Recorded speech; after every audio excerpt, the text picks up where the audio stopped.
Thanks for taking the time to watch this video. You know, I've been speaking to a lot of our clients lately and there's this pattern that's emerged, and so I was like, get the camera out, I want to do a video on it and get this message out to lots and lots of people.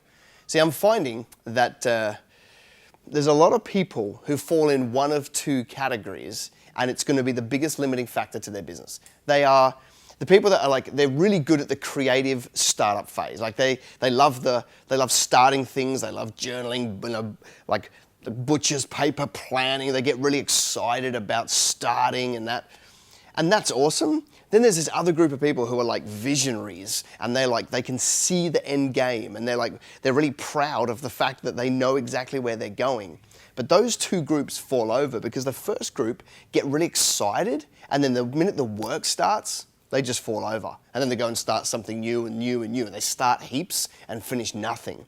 The other group of visionaries, they're very good at, you know, like writing out the big end town plan, and then when the work starts on Monday, it falls over because they don't actually do anything to get themselves there. And so those two groups of people, and the people I'm meeting, they wear them like a badge of honor. Like, I'm a visionary. Oh, I just love the startup time. It's like, and in my mind, I'm like, well, you're going to be a statistic. You're going to fail. Because in the middle is this huge long period of 5, 7, 10 years where you actually have to grind out the work to be able to achieve that goal. So the startup people, they can't do it because when it gets tough, they only like to start up. The visionaries, they don't get there because the work they don't know the steps to work back to actually start to do the thing. And so I say to these people, the money is made in the middle. You make your money in business in the middle stage. You don't make it when you're like having the fun, like whiteboarding process. You don't make it by having a dream of where you're going. You make your money in the middle, which is the year after year, the week after week, the day after day of doing the work, building the business, building your marketing, building your team, scaling this thing up over time is how you ever get there. But that's the period where most people won't do the work. They don't like the middle, and yet the money is made in the middle. So you've got to think about this and go, yeah, hang on a minute, I am one of those startup people that just gets excited and then kind of like lose the excitement after a while. Or I am one of those people, I know where I want to go, but I have no idea of the steps. It won't work. You've got to find the time, you've got to have the decision, you've got to go, yep, I will do the middle, the money is made in the middle. So if you're one of them right now, I guess you've got a decision to make. A couple of practical things that you can do to actually, you know, get into that middle game and really enjoy it. I think the first thing that you've got to do is nothing practical except you've got to make a decision. You've got to make a decision that goes, you know what?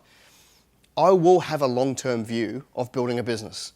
You know, the world doesn't want that. The world wants you to look like everybody on Instagram, where you start a business Monday and by Friday you've got like 4 overseas holiday houses. It's just not true. The real life is it takes a long, long time and many, many years to grind that out. So you've got to make a decision of, okay, I'm going to give this a decade. Minimum, you've got to make your mind, I'm going to give this a decade and I'm going to grind it out for a decade. But here's the thing, success is an exponential curve. It's not a linear curve, which society would like to tell you. It's like you do all this work for year 1, 2, 3, 4, 5, 6, it starts to take off 7, 8, 9, and all of your growth in year 10.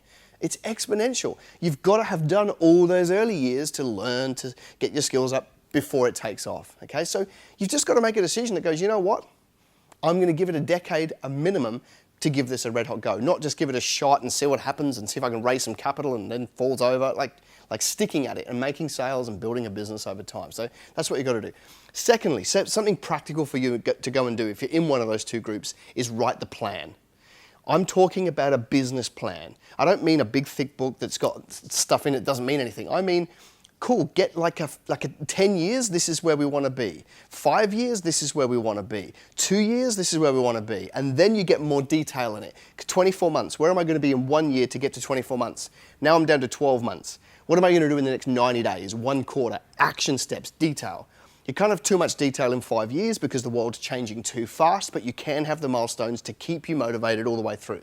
And then every 90 days, you sit down and you rejig your 90-day plan and execute on it, and that will get you milestone by milestone out to where you need to be in 5, 6, 7, 8, 9 years when the success kicks in, and you'll get there anyway. But that's what it takes.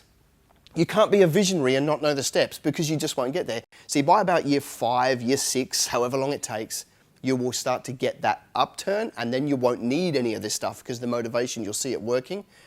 but you got to get the plan. So make a decision and write the plan. Don't take time, do it now.